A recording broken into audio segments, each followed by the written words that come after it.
The Strongest Creatures exhibition: Survival, Science and the Strange.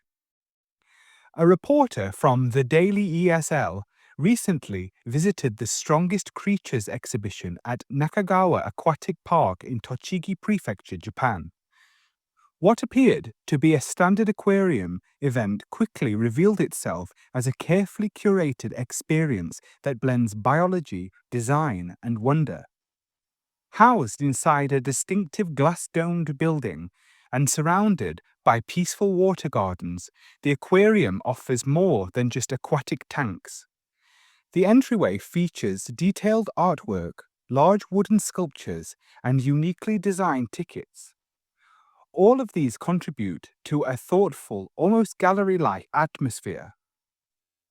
The exhibition focuses on species that possess extraordinary survival abilities. These range from exotic vividly colored fish and native river fish species to more unexpected additions such as frogs, parrots, lizards, a sloth, and a capybara. The aim is to highlight the incredible variety of adaptations that have allowed animals to thrive in extreme environments. One of the centerpieces is an enormous killer whale skeleton, displayed against a backdrop of the animal in its natural form. Another standout is the live tardigrade exhibit, where visitors can view the nearly indestructible microcreatures magnified in real time. It is a rare opportunity to observe them outside of a textbook. While the event is clearly family-friendly, the features like a magnet fishing game for children.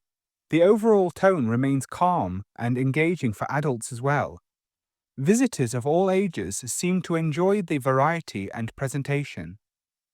One of the more unusual elements was a tank of spotted garden eels, small tubular fish that rise vertically from the sand and sway in place. Popular among local visitors for their cute appearance, they left others with a more mixed reaction. Even sea life can be divisive. In conclusion, the Daily ESL recommends the exhibition as a worthwhile destination. Though not large in scale, the aquarium offers a well-rounded experience that includes fascinating animal displays, peaceful garden spaces, and a nearby park with blooming lotus flowers. For anyone curious about the strange and resilient creatures of our world, this exhibition is a memorable stop.